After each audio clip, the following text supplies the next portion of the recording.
Well, for sure, I felt, pretty confident, and I started the match well, so I just kept going, and it was good to play in such an efficient way and just finish it quick, and also, just feel the court and how it is in LA. Okay, who'd like to get started? We'll go here. Hi, congratulations. Thank you. Emma Raducanu next up for you. You've met her 3 times before, beat her 3 times before, but she's in some real form at the minute. How much are you looking forward to that tie and preparing to face a player that you know quite well? Well, you know more than me because I thought we were played 2 times, but doesn't matter. Well, for sure it's going to be a tough one. Emma can play great tennis, and we all know that. So, yeah, I'll just, prepare us before any other match, and for sure Wim will watch these matches that we played because I don't know if he saw them before since we weren't working together yet. But, yeah, I'll just... I don't know. I'll prepare tomorrow and I'll be ready. Okay, over there. Yeah. When you play a match like that, when you're on and off the court in about an hour, do you have the need where you feel like you need to do extra practice later in the day, or do you do more tomorrow to give yourself better preparation for longer matches throughout the tournament? Well, I don't think this will give me preparation to play longer matches. It's more like the more you practice, for me, it's the more fatigue you're going to get at the end because, adding 15 minutes every day, after 2 weeks, it's like many hours. So we try to kind of think long term. Yesterday I hit a little bit longer, even though it rained, I was able to do that. So today I didn't feel like I need to practice more, but for sure, on Grand Slams it's great that you can work on some stuff between matches. So tomorrow, I don't know how long we'll play, but because also it's tough to get court for a longer period of time here at the beginning of tournaments. So yeah, I'm intense anyway. So even playing 1 hour practice, it's enough for me because I use every minute and I'm 100% there. Next one, yeah. I'm curious about the decision to add a hitting partner this year. Why did you, in the past, not have one? Why did that seem to work for you, and why has it changed? Well, honestly, it was logistics a bit because my hitting partner that I always worked with, he had some injury. He didn't play for some time, and we were just, okay, we'll go without. We'll use the tournament hitting partner.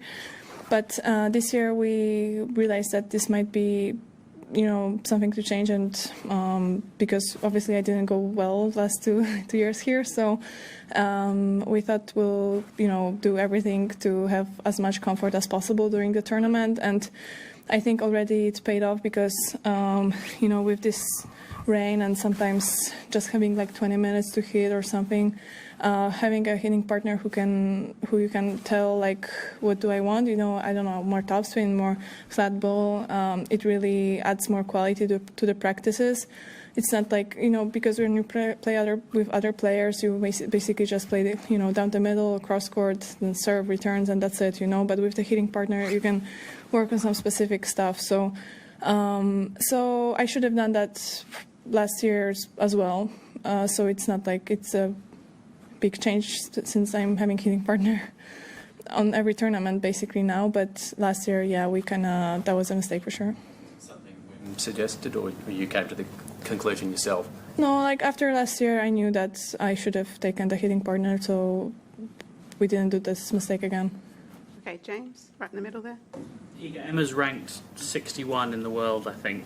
I wonder whether you even think about rankings when you're thinking about preparing for a player, whether you even look at them or are aware of them, or whether you have in your head maybe an idea of, that's Emma Raducanu, she's a sort of top 30 player or whatever. Yeah, honestly, there's no point to look at rankings, especially when you have these great players that already, have been through great tournaments and won some tournaments, and that they can play well. Maybe they're not consistent to have the ranking, but still you need to be on your toes and ready because you don't know what they'll show this week. So no, I don't look at rankings at all, and yeah, that's it. A couple more in English. Courtney. I'm curious if you feel at all a difference not being number one right now. No, I don't. I don't look at rankings. I just said that. No, I'm kidding. numbers, but I'm saying just in terms Yeah. of attention, pressure, expectation. Yeah, I know what you mean. You used to have to come into a tournament with, you know. Well, I remember for past 2 years it was, I don't know, I started as number one, so I felt like I needed to show from the beginning of the season, like, you know, my tools and what I can play, and yeah, there was a lot of pressure starting a year as number one, but I think overall last year I didn't think about this much anyway. And also, you know, I realized, you know, last year that I don't have like 100% influence on what happens with my ranking sometimes. So now I just focus on tennis, and if I play well, I know I'll be back at number one. If I don't and Arina plays better, she'll be number one. So I think it's just smarter to focus on tennis, and the ranking will come after that. Okay, last one in English. Charlie, up the back. Emma both won Grand Slams as teenagers. Obviously, you then established yourself very quickly. She's had maybe a tougher time of it. Do you think that's just down to injuries? Has it surprised you? And do we maybe underestimate how hard it is after winning a Grand Slam to kind of kick on and then be consistent? Oh yeah, for sure it's hard. I think, I don't know, even sometimes when I lose some matches, I realize that people just expect me to win because I won so much earlier, you know, that they got used to it, you know, but no, this is like constant work and taking care of like many things also off the court, and having good people around you, managing your whole life basically, so you can play good and consistently. So everybody's story is different, and everybody struggle with different stuff, but it doesn't matter, you know, when we're going to be out there on the court, like whoever's going to play better will win, and that's it, you know. So I'll just focus on tennis. For sure, like we have different stories, but before the match, like, you know, I'm not going to really think about that. I'll just prepare based on how she plays now, and that's it. Okay, before we switch to national language, we've got a question from the Tennis Australia Hotshot kids. Do you want to ask a question? Yeah. Hi. How many matches have you won? Oh, in my life? Yeah, in your whole entire life since you first played. That's a super tough question. Well, being on tour as a pro, I think, like, I don't know, probably like 50, 60 times. No, not 60. 60 is a lot. But last year, I think I won like 70, and previous year as well. Okay, so let's do like, 70, and the years before, let's do like 45. So, oh my God, math. You're at school, you should count. I'm done with school, so I'm not going to do that. I'll just embarrass myself. Okay, so, yeah, but when I was your age, I also played some matches, so let's make it 200? No, 300? Higher than that. 400? But you mean on WTA or? Okay, what? Okay. Oh my God, that's a lot. That's a lot of days. Okay, 346? Okay, plus like 150 when I was a junior or something. So Like let's do 500. But good question. What was the most embarrassing thing you did on court?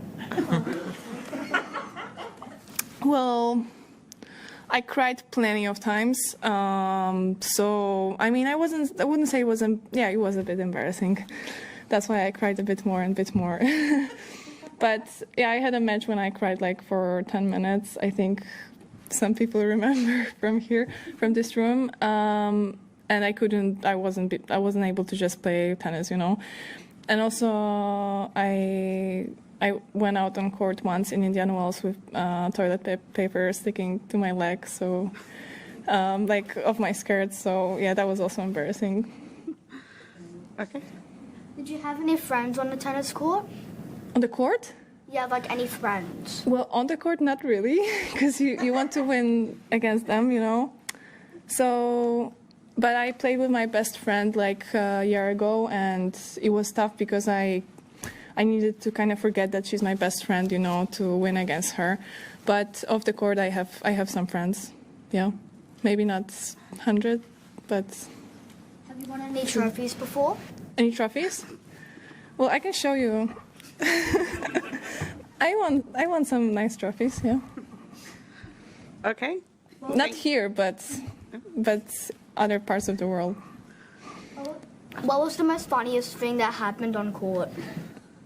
Funniest? Yeah, the funniest. Probably the toilet paper thing. But it wasn't funny for me, though. Okay.